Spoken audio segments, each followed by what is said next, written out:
ہوتا ہے کہ نہیں ہوتا ہے؟ ہماری قوم کے اندر بھی بیٹیوں کا سودا ہوتا ہے کہ نہیں ہوتا ہے؟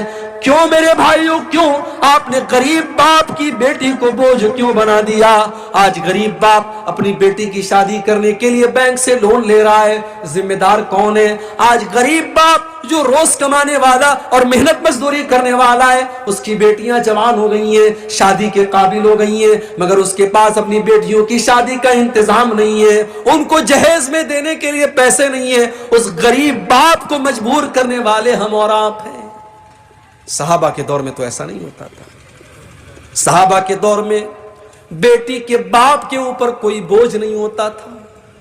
میرے نبی کو اللہ نے 4 بیٹیاں دی۔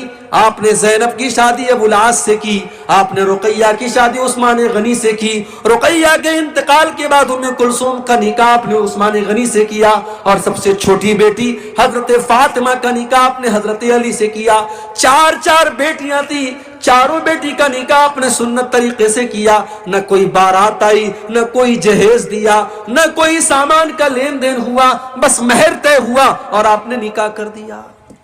ہاں، جب حضرت فاطمہ کا نکاح کیا تو چونکہ داماد جو تھے حضرت علی، وہ بھی اللہ کی نبی کے گھر کے اندر رہتے تھے، وہ ایک طرف سے داماد بھی تھے اور ایک طرف سے بیٹے کی حیثیت بھی رکھتے تھے، کیونکہ ابو طالب کے انتقال کے بعد اللہ کے نبی ہی حضرت علی کی پرورش کرتے تھے، تو حضرت علی کے گارجین بھی اللہ کے نبی تھے، تو ایک طرف آپ سسر بھی تھے اور ایک طرف باپ بھی تھے۔ آپ نے سسر کی حیثیت سے نہیں، آپ نے باپ کی حیثیت سے، حضرت علی کی نئی گرستی تھی، نیا گھر تھا، آپ نے گھر بسانے کے لیے جب اپنی بیٹی کی آپ شادی کرنے لگے، آپ نے بستر دیا، آپ نے تکیہ دیا، آپ نے پانی کا ایک مشکیزہ دیا، آپ نے یہ ضرورت کے چند سامان دیے۔ اگر یہ جہیز تھا تو اللہ کے نبی نے اپنی باقی 3 بیٹیوں کو جہیز کیوں نہیں دیا؟ ہم رسم و رواج کو نبھا رہے ہیں، رسم و رواج کو نبھا رہے ہیں، اور نتیجہ یہ ہے میرے بھائیوں کہ آج سماج کی نظر میں بیٹی بہت بڑا بوجھ بن چکی ہے، اور بیٹی کی پرورش اور بیٹی کی پیدائش پر اچھے لوگوں کی ماتھوں پر، پیشانیوں پر پل پڑ جاتے ہیں۔ بیٹیاں بوجھ نہیں ہیں۔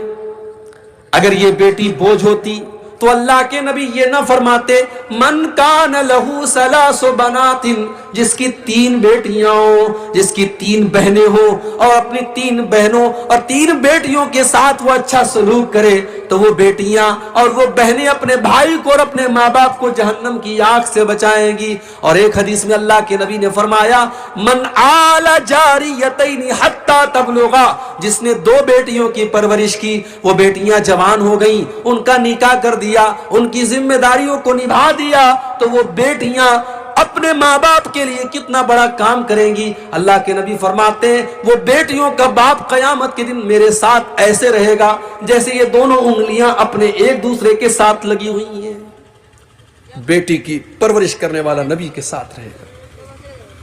ہاں، یہ الگ بات ہے اور یہ سچائی بھی ہے، بیٹوں کے مقابلے میں بیٹے کی پرورش مشکل کام ہے۔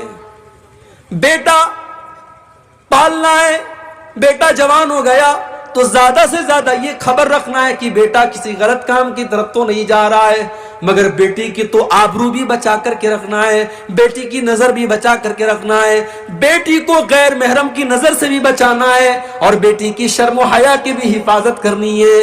بیٹی جوان جب تک نہیں ہو جاتی تب تک الگ فکر ہے، اور جوان ہو جاتی ہے تو الگ فکر ہے۔ اس لیے اللہ کے نبی نے فرمایا من ابتلی من هذه البنات شيئا كن له سترا من النار، جس کو اللہ تعالی بیٹی دے کر کے آزماتا ہے اور اس امتحان میں وہ کھرا اترتا ہے، اللہ تبارک و تعالی اس بیٹی کے ماں باپ کو جہنم کی آگ سے بچائے گا۔ میرے بھائیوں، اللہ کے نبی رسم و رواج کی بیڑیوں سے ہمیں آزاد کرنے آئے تھے۔ بھارت کی سرزمین پر ستی پرتھا تھی۔ شوہر کے مرنے کے بعد جب شوہر کی چتا جلائی جاتی تھی تو پتنی کو بھی اس کے ساتھ جلا دیا جاتا تھا۔ عرب کی سرزمین پر شوہر کے مرنے کے بعد بیوی کو 1 سال تک ایک کمرے میں بند کر دیا جاتا تھا، اسی میں لیٹرین کرتی تھی، اسی میں پیشاب کرتی تھی، بال بڑے بڑے ہو جاتے تھے، جسم گندا اور مہکنے لگتا تھا۔ 1 سال تک وہ عورت عدت گزارتی تھی اور ایک کمرے میں اس کو بند کر دیا جاتا تھا۔ اسلام نے آ کر کے ان رسم و رواج کو ختم کیا۔ اللہ کے نبی کے دور کے پہلے نکاح کا بھی کوئی سسٹم نہیں تھا. جیسے آج آفتاب اور شردھا کا معاملہ چلا, لیو ان ریلیشن شپ, آج بڑے بڑے شہروں میں لیو ان ریلیشن شپ بھی چل رہی ہے. لڑکے اور لڑکی آپس میں رہ رہے ہیں, نکاح بھی نہیں ہے, شادی بھی نہیں ہے, کوئی تعلق نہیں ہے, لیکن میاں بیوی کی طرح, شوہر کی بیوی کی طرح وہ ساتھ میں رہ رہے ہیں, اور بھارت کا قانون بھی ان کو اجازت دیتا ہے. او لوگوں, یہ لیو ان ریلیشن شپ تو کتے اور کتیا کرتے ہیں, یہ جانور کرتے ہیں. انسان کے درمیان لیو ان ریلیشن شپ نہیں چلتی. انسان تو نکاح کرتا ہے. میرے نبی تو نکاح کا پیغام لے کر کے آئے. میرے نبی کی شریعت میں لیو ان ریلیشن شپ کی کوئی گنجائش نہیں ہے.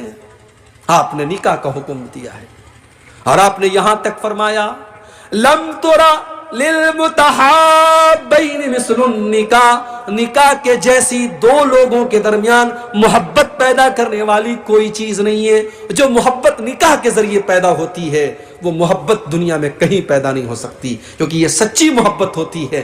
یہ کسی ہوٹل میں, کسی پارک میں, کسی ریسٹورنٹ میں پیدا نہیں ہوتی. یہ اللہ کے کلام کی بنیاد پر جو نکاح کے ذریعے جو محبت پیدا ہوتی ہے, اٹوٹ محبت ہوتی ہے, سچی محبت ہوتی ہے. اسلام نے نکاح کو حکم دیا تو اللہ کے نبی دنیا میں رسم و رواج کی زنجیروں سے ہمیں آزاد کرنے کے لیے آئے تھے. اتنی خصوصیات بیان کرنے کے بعد اللہ نے فرمایا کہ اے مسلمانوں, اتنا پیارا نبی ہم نے تم کو دیا, اب اس نبی کے اوپر تمہیں 4 کام کرنا ہے. 4 کام کر لو, تم کامیاب ہو جاؤ گے. فَالَّذِينَ آمَنُوا بِهِ, پہلا کام تو یہ کرنا ہے کہ اس نبی کے اوپر تمہیں ایمان لانا ہے. اگر کوئی لا الہ الا اللہ پڑھتا ہے لیکن محمد الرسول اللہ نہیں پڑھتا ہے تو وہ جنت میں نہیں جا سکتا, اس لیے کہ اللہ کے نبی کے اوپر ایمان لانا ضروری ہے. ابو طالب نبی کا ساتھ بھی دے رہے تھے, نبی کا سپورٹ بھی کر رہے تھے, لیکن وہ نبی کے اوپر ایمان نہیں لائے. جب ابو طالب کا آخری ٹائم آیا, جب ان کے انتقال کا آخری ٹائم آیا, اللہ کے نبی اپنے چچا کے پاس جاتے ہیں, اور بخاری کے الفاظ ہیں, آپ کہتے ہیں یا امی قل لا الہ الا اللہ, اے چچا جان لا الہ الا اللہ پڑھ لیجئے, کلمہ پڑھ لیجئے, مجھے اللہ کا نبی مان لیجئے. میں وعدہ کرتا ہوں کہ اس کلمے کے ذریعے آپ اللہ تعالیٰ کیا جہنم کی آگ سے بچ جائیں گے. چچا کے درمیان, چچا کے منہ سے کلمہ نکلوانا چاہتے تھے اللہ کے نبی, مگر وہاں پہ 2 گرو گھنٹال بیٹھے تھے. ایک ابو جہل بیٹھا تھا, ایک عبداللہ ابن ابی امیہ بیٹھا تھا. یہ 2 برے لوگ بیٹھے تھے, یہ 2 کافر لوگ بیٹھے تھے. ان لوگوں نے ابو طالب کو باپ دادا کا نام دے سنا کر کے گمراہ کیا. انہوں نے کہا اترغب عن ملت عبد المطلب, اے ابو طالب خبردار, کیا تم اپنے باپ دادا کا طریقہ چھوڑ دو گے, کیا تم اپنے باپ دادا کے مذہب کو چھوڑ دو گے. پتہ یہ چلا کہ کبھی کبھی برے لوگوں کی صحبت انسان کو سچائی کی طرف جانے نہیں دیتی. اسی لیے اللہ کے نبی فرماتے ہیں المرء علی دین خلیلہ فلینظر احدکم من یخالل, انسان اپنے دوست کے دین پر ہوتا ہے, لہٰذا کس سے دوستی کر رہے ہو یہ تم غور کر لیا کرو. آپ کی لڑکی کالج میں جاتی ہے, اس کی سہیلیاں کیسی ہیں ذرا پتہ لگا لو. کہیں ایسا تو نہیں کہ کوئی بدچلن لڑکی اس کی سہیلی ہے, کوئی بدکار لڑکی اس کی سہیلی ہے. جب ایسی لڑکی کے ساتھ آپ کی بیٹی اٹھے گی, بیٹھے گی اور پڑھے گی تو ہو سکتا ہے کہ اس کا رنگ آپ کی بیٹی کے اوپر بھی اتر جائے. آپ کا بیٹا کن لوگوں کے ساتھ اٹھتا بیٹھتا ہے, آپ کن لوگوں کے ساتھ اٹھتے بیٹھتے, اپنی کمپنی اور اپنی سنگت کو سنوار لو, سدھار لو. ابو طالب نے کلمہ نہیں پڑھا. یہ 2 گرو گھنٹال جو بیٹھے تھے, انہوں نے باپ دادا کا نام لے کر کے بہکانا شروع کیا. اور بخاری کے الفاظ ہیں, آخری لفظ جو ابو طالب کی زبان سے نکلا وہ کیا نکلا, علی ملت عبد المطلب, میں عبد المطلب کے مذہب پر دنیا سے جا رہا ہوں. کلمہ نہیں پڑھ پائے. اللہ کے نبی کہتے ہیں میرے چچا ابو طالب بھی جہنم میں جائیں گے, انہوں نے میرا ساتھ دیا تھا, ان کو ہلکا عذاب دیا جائے گا, ان کو جہنم میں آگ کی جوتی پہنائی جائے گی جو پیر میں پہنی جائے گی اور دماغ اس سے کھولے گا. یہ سب سے ہلکا عذاب ہوگا جو ابو طالب کو دیا جائے گا. ابو طالب کے قصے نے حقیقت کھول کر رکھ دی, ابو طالب کے قصے نے حقیقت کھول کر رکھ دی. نہ ہو آنکھیں تو گھر کی روشنی سے کچھ نہیں ہوتا. اللہ کے نبی کے چچا ہیں مگر نبی کے اوپر ایمان نہیں لائے تو پہلی جو شرط ہے وہ ایمان ہے. ہمارے یو پی کے اندر ایک جگہ ہے فتح پور، الہ آباد اور کانپور کے بیچ میں ایک جگہ ہے فتح پور. وہاں کے ایک بہت بڑے سوامی جی ہیں، سوامی جی کا نام ہے سوامی لکشمی شنکراچاریہ. بڑے بڑے جلسوں میں ان کو بلایا جاتا ہے، فلائٹ کا ٹکٹ دے کر کے، ہزاروں لاکھوں کی رقم دے کر کے مسلمان ان کو جلسوں میں بلاتے ہیں. سوامی جی جلسے میں آتے ہیں، بڑی اچھی تقریر کرتے ہیں، اللہ کے نبی کی تعریف کرتے ہیں. مسلمان بیچارہ خوش ہو جاتا ہے، ارے یہ تو سوامی جی ہیں، یہ تو پنڈت جی ہیں، ماتھے پر ٹیکا لگائے ہوئے اور یہ اسلام کی تعریف کر رہے ہیں، ہمارے نبی کی تعریف کر رہے ہیں. سوامی جی تقریر کر کے تعریف بٹور کر کے اور فلائٹ کے ٹکٹ کو لے کر کے چلے جاتے ہیں، لمبا چوڑا پیسہ لے کر کے چلے جاتے ہیں. او لوگوں، ہماری عوام کتنی نادان ہے، ہماری عوام کتنی پاگل ہے کہ وہ اپنے مولویوں اور اپنے علماء کے منہ سے بھی اپنے نبی کی تعریف سننا نہیں چاہتی. اسے نبی کی تعریف بھی کسی سوامی کے منہ سے اچھی لگتی ہے. میں کہتا ہوں اگر سوامی لکشمی شنکراچاریہ کو اسلام اتنا ہی پسند ہے اور اللہ کے نبی کی سیرت اتنی ہی پسند ہے کہ وہ جلسوں میں گھوم گھوم کر کے تقریر کر رہا ہے وہ انسان، تو وہ اسلام قبول کیوں نہیں کر رہا ہے؟ ایک صاحب بتانے لگے اسی بہار کے کہ ایک جگہ میں نے سوامی جی سے پوچھا کہ آپ اللہ کے نبی کے اوپر ایمان کیوں نہیں لاتے؟ تو سوامی جی کہتے ہیں یہ میرے اور میرے رب کے بیچ کا معاملہ ہے. یہ آپ کے اور آپ کے رب کے بیچ کا معاملہ نہیں، یہ آپ کے پیٹ کا معاملہ ہے. یہ آپ کے پیٹ کا معاملہ ہے. جسے نبی کی تعریف کرنا ہے، جسے اسلام کی تعریف کرنا ہے اور جسے اسلام اتنا پسند ہے تو پورے بھارت میں گھوم کر کے وہ اسلام کی تعریف کر رہا ہے، وہ اسلام قبول کیوں نہیں کر رہا ہے؟ اس کا مطلب وہ ایک بہروپیہ ہے جس نے اس کو ایک پیشہ بنا لیا، ایک پروفیشن بنا لیا، ایک دھندا بنا لیا کہ مجھے اپنے حلقے میں اور اپنے لوگوں میں تو کوئی نہیں پوچھ رہا ہے، چلو مسلمان اپنے جلسوں میں بلا رہا ہے اور میری ایک انکم چل رہی ہے، چلو میں اسی میں لگا رہوں گا. تو نبی پر ایمان لانا یہ شرط ہے میرے بھائی. فَالَّذِينَ آمَنُوا بِهِ، جو لوگ نبی کے اوپر ایمان لائے، وَعَزَّرُوهُ، اور جنہوں نے نبی کا احترام کیا، نبی کا سمان کیا. نبی کا سمان بھی آپ کو کرنا ہے. بہت سارے لوگ کہتے ہیں کہ صاحب نبی ہمارے جیسے تھے. ہمارے بہت سارے دوسرے بھائی کہتے ہیں کہ یہ اہل حدیث لوگ نبی کو اپنے جیسا بولتے ہیں. سن لو، جو نبی کو اپنے جیسا مانتا وہ اہل حدیث نہیں ہے. اللہ کی قسم نبی ہمارے جیسے نہیں تھے. نبی انسان تھے مگر ہمارے جیسے نہیں تھے. ہم جب سو جاتے ہیں ہماری آنکھیں بھی سو جاتی ہیں، ہمارا دل بھی سو جاتا ہے. اللہ کے نبی فرماتے جب میں سوتا ہوں تنام عینی ولا ینام قلبی، میری آنکھیں سوتی ہیں مگر میرا دل نہیں سوتا. دل نہیں سوتا ہے، آنکھیں سوتی ہیں. اللہ کے نبی نماز پڑھا رہے ہیں، صحابہ سے کہتے اپنی صفیں سیدھی کر لو. فَإِنِّي أَنظُرُ مِنْ وَرَائِي، میں اپنے پیچھے بھی دیکھتا ہوں، پیچھے بھی دیکھتا ہوں. اللہ کے نبی صحابہ سے کہتے ہیں میں غصے میں بھی کوئی ایسی بات نہیں کہتا ہوں جو حق کے خلاف ہو. آپ کے پسینے سے خوشبو آیا کرتی تھی، آپ کے اوپر آپ کی مٹھی میں کنکر کلمہ پڑنے لگتا تھا اور پیڑ اور پودے آپ کو سلام کرنے لگتے تھے. آپ کا سینہ چاک کر کے آپ کے دل کو زمزم سے دھویا گیا، آپ کو معراج کے اوپر لے کے جایا گیا.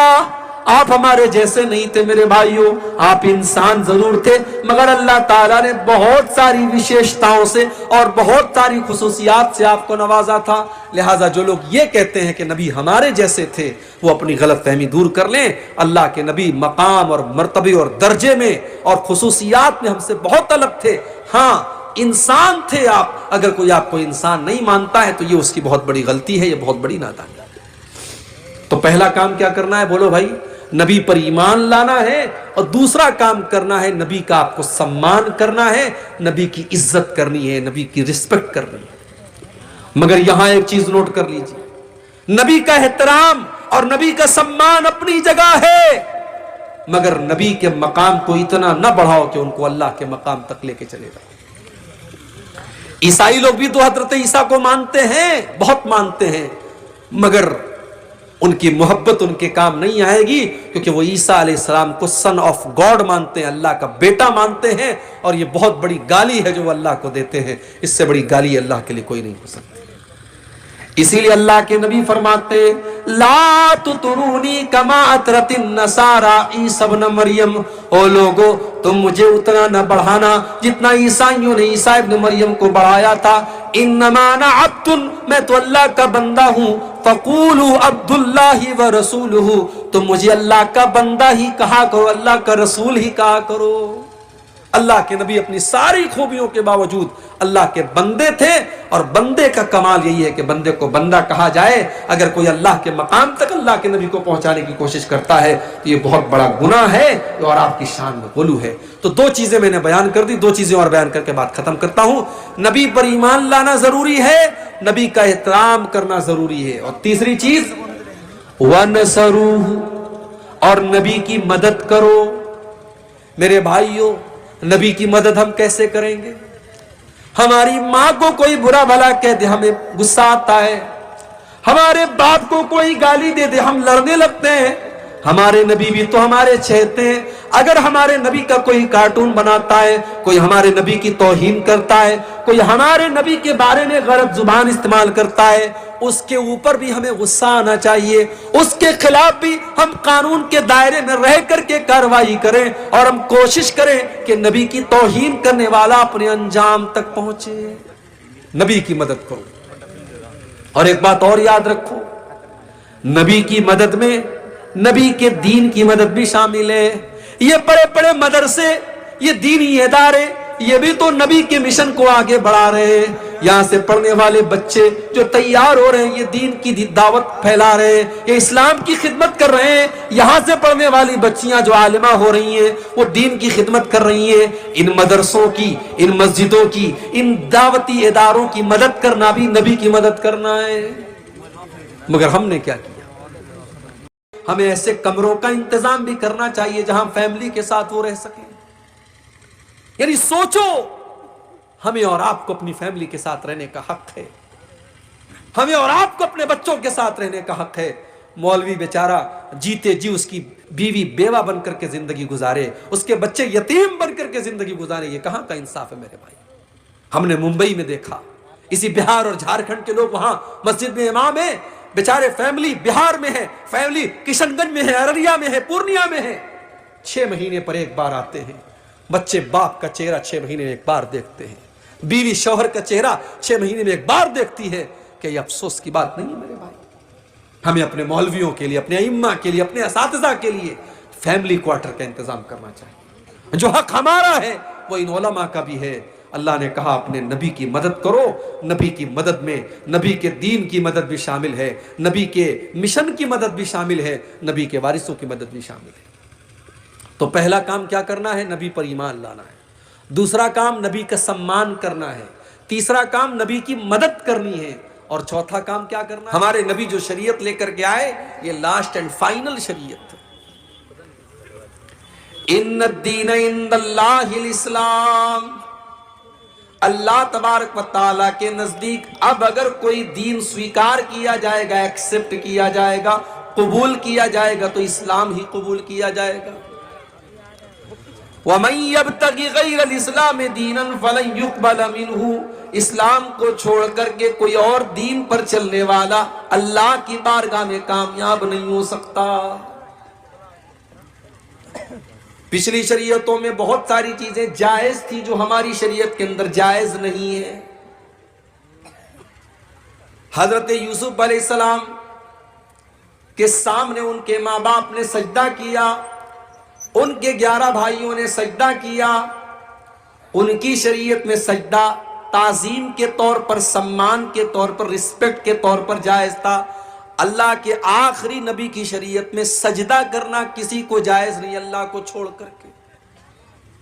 ہماری شریعت میں کسی کو سجدہ نہیں کر سکتے، جتنا بھی سمان کر لیں، رسپیکٹ کر لیں، احترام کر لیں، سجدہ نہیں کر سکتے، سر نہیں جھکا سکتے۔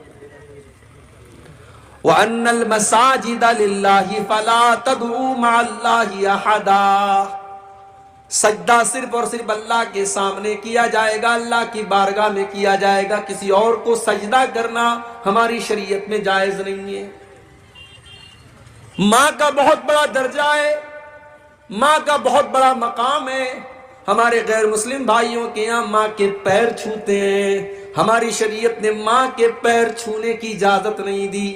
ماں کی خدمت کرو، ماں کی سیوا کرو، ماں کا خیال رکھو، لیکن ماں کے آگے جھکنے کا اور ماں کے پیر چھونے کا اسلام کے اندر اجازت نہیں دی گئی اس کی۔ تو ہمارے نبی بھی ہیں اور رسول بھی ہیں۔ آپ جو شریعت لے کر کے آئے ہیں، اس نے پچھلی تمام شریعتوں کو منسوخ کر دیا، کینسل کر دیا۔ اب شریعت چلے گی قیامت تک تو آپ ہی کی شریعت چلے گی۔ عمر فاروق رضی اللہ تعالیٰ عنہ تورات کا ایک نسخہ لے کر کے اللہ کے نبی کے سامنے پڑھ رہے ہیں۔ دارویں کے الفاظ، اللہ کے نبی کا چہرہ غصے سے لال ہو رہا ہے۔ عمر فاروق کی نظریں تو اس کتاب کی طرف ہیں، وہ اللہ کے نبی کا چہرہ نہیں دیکھ رہے ہیں۔ ابو بکر صدیق نے فرمایا سکلت کا سواکل یا عمر، اے عمر تجھے کھونے والیاں کھو دیں، تجھے گم کرنے والیاں گم کر دیں، کیا تو اللہ کے نبی کا چہرہ نہیں دیکھ رہا ہے؟ جب حضرت عمر نے نظریں اٹھا کر کے اللہ کے نبی کا تمتماتا ہوا چہرہ دیکھا، فوراً اس تورات کے نسخے کو زمین پر پھینک دیا اور کہنے لگے رضیت باللہ ربا وبمحمد رسولا وبالاسلام دینا۔ اے اللہ کے نبی، میں اللہ کو اپنا رب مانتا ہوں، میں اسلام کو اپنا دین مانتا ہوں، اور میں محمد صلی اللہ علیہ وسلم کو اللہ کا رسول مانتا ہوں۔ اب ذرا جملہ سنو اللہ کے نبی نے کیا کہا۔ آپ نے فرمایا کہ اے عمر، اس اللہ کی قسم جس کے ہاتھ میں میری جان ہے، لو کان موسیٰ حیًّا، اگر آج موسیٰ علیہ السلام بھی زندہ ہو جائیں، وَأَدْرَكَ نُبُوَّتِي، اور میری نبوت کا زمانہ موسیٰ علیہ السلام بھی پا جائیں، مَا وَسِعَهُ إِلَّا اتِّبَاعِي، تو موسیٰ علیہ السلام کو بھی میری پیروی کرنی پڑے گی، ان کو بھی میری شریعت پر چلنا پڑے گا۔ میرے دور میں اگر موسیٰ بھی آ جائیں تو موسیٰ کی شریعت نہیں چلے گی۔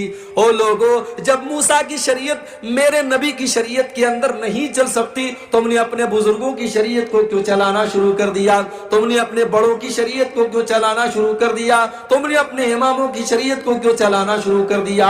رب کا قرآن پڑھا جائے، نبی کا فرمان پڑھا جائے، اور اس کے بعد کوئی کہے کہ میرے امام نے یہ کہا، میرے بزرگوں نے یہ کہا، میرے بڑوں نے یہ کہا، اس سے بڑھ کے شرم کی بات اور اس سے بڑھ کے افسوس کی بات کیا ہوگی؟